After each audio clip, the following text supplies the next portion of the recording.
कलकत्ता उच्च न्यायालय ने शर्मिष्ठा पनोली राज को अंतरिम जमानत दे दी है। इस जमानत की अर्जी पर सुनवाई करते हुए हाई कोर्ट में क्या कुछ हुआ वो हम आपको इस वीडियो में बता रहे हैं। न्यायमूर्ति राजा बसु चौधरी ने आदेश पारित किया। वरिष्ठ अधिवक्ता डीपी सिंह ने पनोली की ओर से आज दलीलें रखी। लॉ की छात्रा शर्मिष्ठा पनोली की जमानत याचिका पर सुनवाई करते हुए कलकत्ता हाई कोर्ट ने बंगाल पुलिस की कार्रवाई और कानून की प्रक्रिया को लेकर गंभीर सवाल खड़े किए। न्यायमूर्ति राजा बसु चौधरी की अध्यक्षता वाली पीठ ने गिरफ्तारी की वैधता पर राज्य सरकार से सख्त लहजे में जवाब मांगा।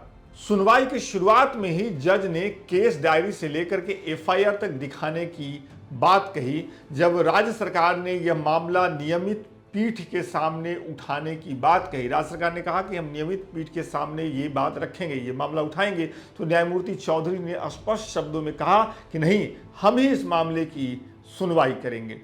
राज्य सरकार ने अदालत को बताया कि शिकायत के आधार पर एफआईआर दर्ज की गई है और जब पुलिस ने नोटिस देने की कोशिश की तो आरोपी घर पर नहीं मिली। इसके बाद गिरफ्तारी वारंट जारी किया गया, लेकिन जब राज्य ने कहा कि वारंटी ही गिरफ्तारी का आधार है, तब कोर्ट ने कड़ी आपत्ति जताई। न्यायमूर्ति चौधरी ने सख्त लहजे में पूछा, गिरफ्तारी का आधार क्या है? क्या सिर्फ वारंट ही काफ़ी है? राज्य सरकार द्वारा सुप्रीम कोर्ट के एक फैसले का हवाला देने पर जज साहब ने कहा कि ठीक है, दिखाइए, लेकिन यह भी जोर दिया कि केवल वारंट जारी होने से ये मान लेना कि गिरफ्तारी के आधार बन गए हैं, यह उचित नहीं है। जज साहब ने कहा कि इस स्तर पर शर्मिष्ठा को केस डायरी की जरूरत नहीं है, जानकारी की जरूरत नहीं है, लेकिन गिरफ्तारी के आधार जानने का उसको अधिकार है और राज्य को यह मेरे सामने साबित करना होगा कि गिरफ्तारी का आधार क्या रहा। अदालत में शर्मिष्ठा की ओर से वरिष्ठ अधिवक्ता डीपी सिंह ने दलील दी कि शर्मिष्ठा की गिरफ्तारी अवैध है और जिस वीडियो को लेकर विवाद हुआ वो अगले दिन ही हटा दिया गया था। उन्होंने कोर्ट में ये भी कहा कि वीडियो में दिए गए बयान पाकिस्तान के संदर्भ में थे और वह क्षणिक आवेग में बोले गए शब्द थे। जब सिंह ने कोर्ट को बताया कि शर्मिष्ठा को धमकियां मिल रही थी और उसकी व्यक्तिगत जानकारी सार्वजनिक कर दी गई थी, तो इसके बाद न्यायमूर्ति चौधरी ने राज्य से पूछा कि उसकी शिकायत के आधार पर क्या कोई गिरफ्तारी की गई, मतलब जो लोग उसको धमकी दे रहे थे उनकी गिरफ्तारी हुई। यह एक युवा लड़की की गरिमा का मामला है। आपको ये देखकर शर्म आनी चाहिए। मैं ये बात सार्वजनिक रूप से कह रहा हूं, आखिर वो एक लॉ स्टूडेंट है। उन्होंने आगे कहा कि मे का अर्थ शैल नहीं होता।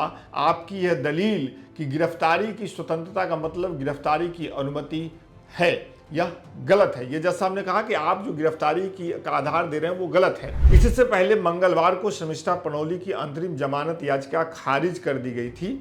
उन्हें 14 दिन की न्यायिक हिरासत में भेज दिया था। उसी हिरासत को चुनौती देते हुए उन्होंने हाई कोर्ट का रुख किया।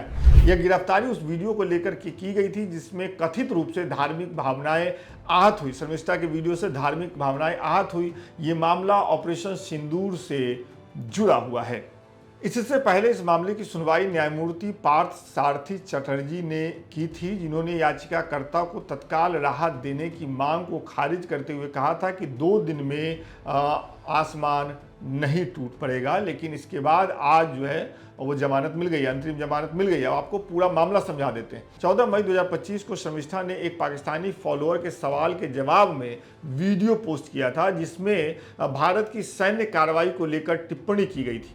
वीडियो में इस्लाम और मोहम्मद पैगंबर को लेकर कथित आपत्तिजनक टिप्पणियां थी जो वायरल हो गई और इसके बाद शर्मिष्ठा को बलात्कार एवं हत्या की धमकियां मिलने लगी।